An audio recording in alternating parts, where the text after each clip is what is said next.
الحمد لله وحده والصلاة والسلام على من لا نبي بعده ولا رسول بعده ولا معصوم بعده ولا أمة بعد أمتي ولا كتاب بعد كتابي أما بعد. انتہائی واجب الاحترام قابل صد احترام بزرگان دین، نوجوانان اہل سنت، السلام علیکم ورحمۃ اللہ وبرکاتہ. حدیث جبرائیل کا سلسلہ چل رہا تھا. حضرت جبرائیل علیہ السلام کے سوال اخبرنی عن الاحسان کا تذکرہ آیا تھا. اس سلسلے میں کچھ باتیں احسان یعنی جس کو ہم ہماری اصطلاح میں، ہماری زبان میں تصوف، بیت السلوک کہتے ہیں، اور انگریزی میں ایک لفظ استعمال ہوتا ہے اس کے لیے، صوفیزم. لیکن ان لوگوں نے اس کا ایسا رخ پیش کیا کہ ایسا محسوس ہوتا ہے کہ تصوف کا مطلب یہ ہے کہ آدمی گھر بار سے اپنا تعلق منقطع کر لے، توڑ لے اور اکیلے اللہ اللہ میں لگ جائے. یہ تصور پیش کیا جاتا، درا حال ہے کہ یہ ایسی بات نہیں ہے کہ اللہ کے نبی علیہ السلام سے جب سوال کیا گیا کہ احسان کیا ہے، تصوف کیا ہے، تو آپ نے جواب میں ارشاد فرمایا کہ ان تعبد اللہ کأنک تراہ فإن لم تکن تراہ فإنہ یراک، کہ جس کی ابتدا کہ یہ ہے کہ آدمی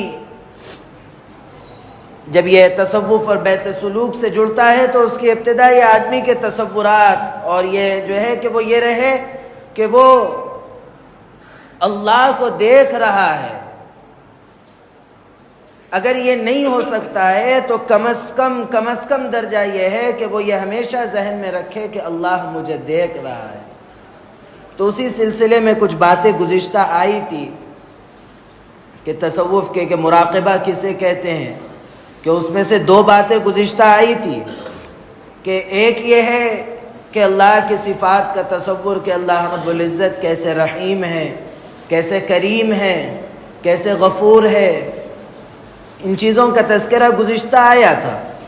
اب تیسری قسم جو مراقبے کی ہے جس کا تذکرہ آنا ہے کہ آدمی جب بیٹھے تمام چیزوں سے پاک ہو کر، بھوک سے، نیند سے، پیاس سے، ہر چیز سے آزاد ہو کر آدمی اکیلے بیٹھے اور تھوڑی دیر آنکھ بند کر تصور کرے کہ اللہ کے عظیم کارناموں کا تصور، کہ قرآن کریم میں جس کو کہا گیا کہ ان فی خلق السماوات والارض واختلاف اللیل والنہار، کہ اب تصور کرنا چاہیے کہ اللہ رب العزت نے زمین و آسمان کو پیدا کیا اور پھر اللہ نے کیسے لیل و نہار بنائے یعنی دن و رات بنائے، اور پھر اسی طرح اللہ رب العزت نے اس دنیا کے اندر مختلف مخلوقات کو پیدا کیے، کہ اللہ نے جھاڑ بنائے، پھول بنائے، اللہ نے تناور درخت بنائے. یہ تمام چیزیں اللہ کی بنائی ہوئی ہے، اللہ کی ایک نعمت ہے. ان تمام چیزوں کا تصور کرنا اکیلے اللہ کے پاس بیٹھ کر، یہ بھی مراقبے کی ایک قسم ہے. چوتھی قسم کہ آدمی جو بیٹھ کر مراقبہ کرے وہ یہ کرے کہ جو میرا گزرا ہوا وقت ہے وہ کیسا گزرا، کہ میں اللہ کی اطاعت میں گزارا ہوں یا میں اللہ کی نافرمانی میں گزارا ہوں، میری زندگی کیسی گزر رہی ہے، جناب نبی کریم علیہ السلام کی تعلیمات پر عمل کرتے ہوئے گزر رہی ہے، یا آپ کو ٹھیس پہنچا رہی ہے ہماری زندگیاں سنتوں پر عمل نہ کر کے. اس کا تصور کرنا ہے. اس میں غور و فکر کرنا ہے کہ ہماری زندگی کیسی گزر رہی ہے. یہ غور و فکر کا نام مراقبہ ہے. اور یہ غور و فکر آدمی کو برے اعمال سے، غلط چیزوں سے، غلط باتوں سے، غلط عادتوں سے چھڑانے میں بہت بڑا ذریعہ بنتی ہے یہ چیزیں. اس لیے اس کا لحاظ کرنا چاہیے.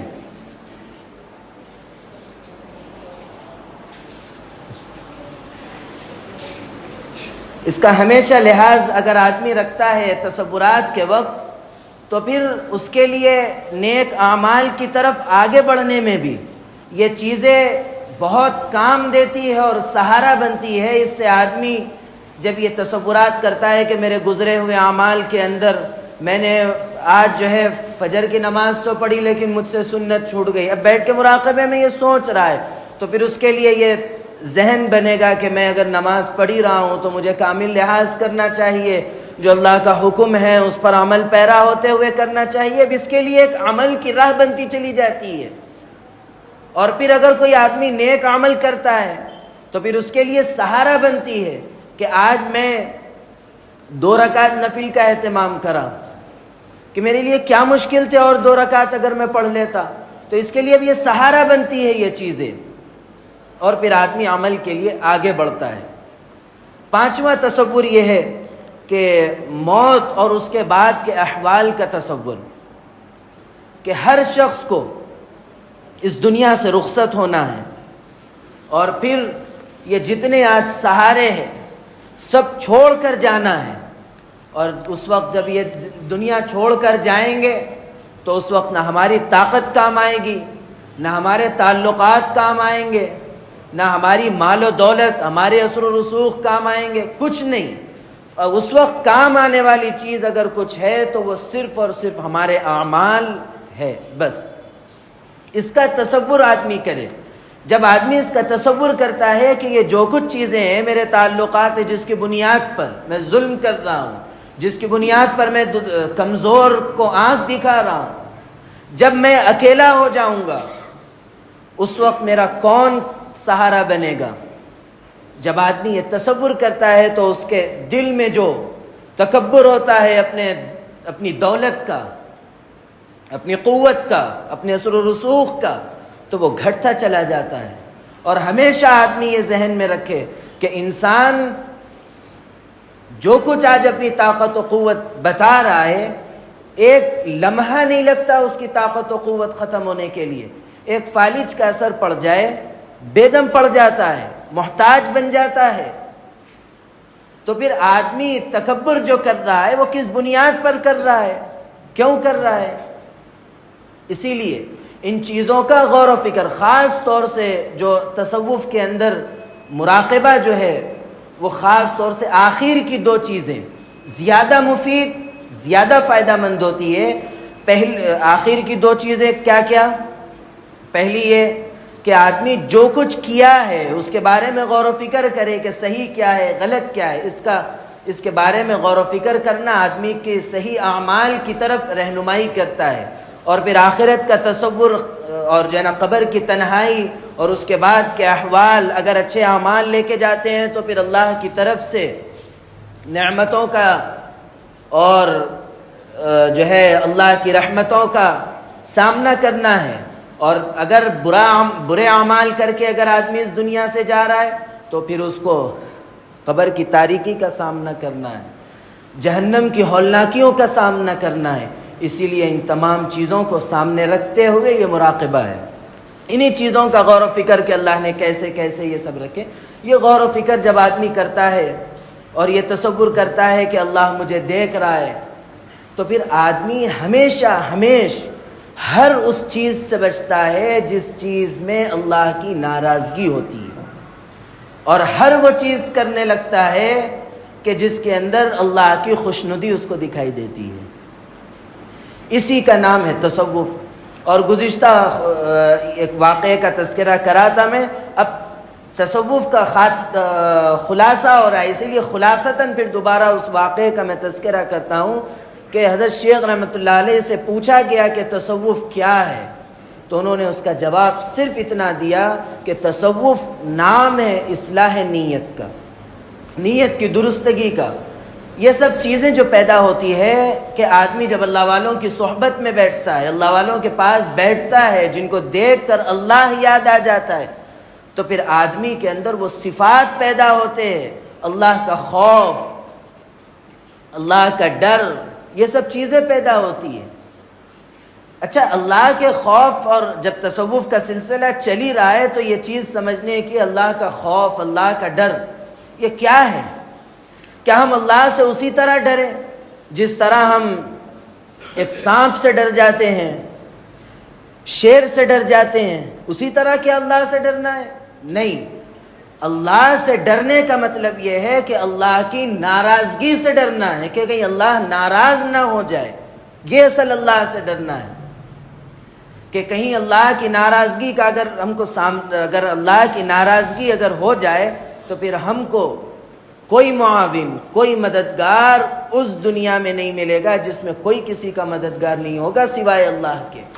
اسی لیے ہمیشہ یہ چیز ذہن میں رکھے کہ ایک دن اللہ کے سامنے پیش ہونا ہے۔ اس وقت ہم یہ سوچیں ہمیشہ کہ جب میں اللہ کے سامنے پیش ہوں گا، میرے اعمال کیسے ہے کہ میں اس حال میں اگر پیش ہو جاؤں تو میں اللہ کو کس منہ سے سامنے جاؤں۔ یہ ہمیشہ اس کا اگر آدمی غور و فکر کرتا ہے، اس بارے میں سوچتا ہے، تو آدمی درستگی اعمال کی طرف بڑھتا ہے۔ اس لیے ہمیشہ اس کا لحاظ رکھنا چاہیے۔ اور آدمی جب ان چیزوں کا لحاظ کرتا ہے تو ابتدا میں وہ یہ تصور کرتا ہوا چلتا ہے کہ اللہ مجھے دیکھ رہا ہے، تو اس کی برکت سے وہ آدمی ایسے اعمال کی طرف آگے بڑھتا ہے کہ کچھ دن گزرنے کے بعد اس کے لیے یہ چیز آسان ہو جاتی ہے کہ وہ یہ تصور کرنے لگتا ہے کہ میں اللہ کو دیکھ رہا ہوں، یعنی اللہ کی نعمتیں، اللہ کی رحمتیں، اللہ کی تجلیات، یہ سب دیکھنے والا بن جاتا ہے۔ یہ تصوف کا اتنا ہی خلاصہ ہے۔ باقی جتنی جو زائد چیزیں ہیں جو ہمارے پاس جو بن گئی ہے، اور خاص طور سے جو چیزیں ہمارے پاس یہ ہے کہ شیخ جس سے ہم بیعت ہو رہے ہیں وہ کوئی چھوٹے علامہ نہیں ہیں کہ وہ صحیح کرے یا غلط کرے ہم اس پر خاموش بیٹھے ہیں، اور وہ صحیح کر رہے ہیں تب بھی صحیح ہے، وہ غلط کر رہے ہیں تب بھی صحیح ہے، ایسا نہیں، بلکہ ہر کسی کو پرکھنے کے لیے جو اللہ نے ہم کو دی ہے جناب نبی کریم علیہ الصلاۃ کے ذریعے شریعت، دین، اس کے ترازو میں ہر شخص کو تول کے دیکھنا ہے کہ اگر وہ اس میں کامل طور پر اترتا ہے تو پھر وہ نیک ہے، وہ بزرگ ہے، وہ اس کے ساتھ رہنے کے لائق ہے۔ حضرت تھانوی رحمۃ اللہ علیہ کے پاس ایک شخص گیا اور جا کر اس نے پوچھا، جا کے پہلے ایک ہفتہ خانقاہ میں رہ کر اس نے کہا کہ آپ اتنے بڑے بزرگ آپ کو کہتے ہیں فلاں فلاں، لیکن آپ کے پاس میں نے کوئی کرامت نہیں دیکھی۔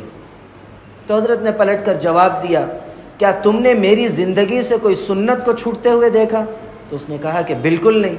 تو بولے سب سے بڑی کرامت یہی ہے کہ آدمی کی زندگی سے کوئی سنت نہ چھوٹے۔ اچھا ٹھیک ہے، جو وہ سنتیں جس کے اندر جو ہے خاندان والے، گھر والے رکاوٹیں بنتے ہیں، ٹھیک ہے، جیسا شادی وغیرہ کے ہے یہ وغیرہ وغیرہ چیزیں، لیکن وہ سنتیں جس کے اندر کوئی رکاوٹ نہیں آتی، بیٹھ کے پانی پینے کی سنت ہے، نیچے بیٹھ کر کھانے کی سنت، سیدھے ہاتھ سے کھانا، سیدھے ہاتھ سے پانی پینا، 3 گھونٹ میں پینا، بیٹھ کر پینا، یہ سنتوں میں تو کوئی شخص رکاوٹ نہیں بنتا نا، پھر ہم کیوں چھوڑتے یہ سنت؟ ٹخنے کے اوپر پینچا، کون ہے آپ کو اعتراض کرنے والا کہ آپ کا پینچا ٹخنے کے نیچے ہے، آپ جو ہے ہمارے گھر میں مت آئیے؟ کوئی کہتا ہے؟ کچھ نہیں، ایسی سنتیں جس کے اندر کوئی شخص ہمارے لیے رکاوٹ نہیں بنتا، کم از کم اس سنتوں پر اتباع کی عادت ڈالے، آہستہ آہستہ یہ ماحول بن جائے گا کہ جس کے اندر دوسرے رکاوٹ بن رہے ہیں وہ رکاوٹیں بھی اللہ کے فضل و کرم سے ختم ہو جائے گی۔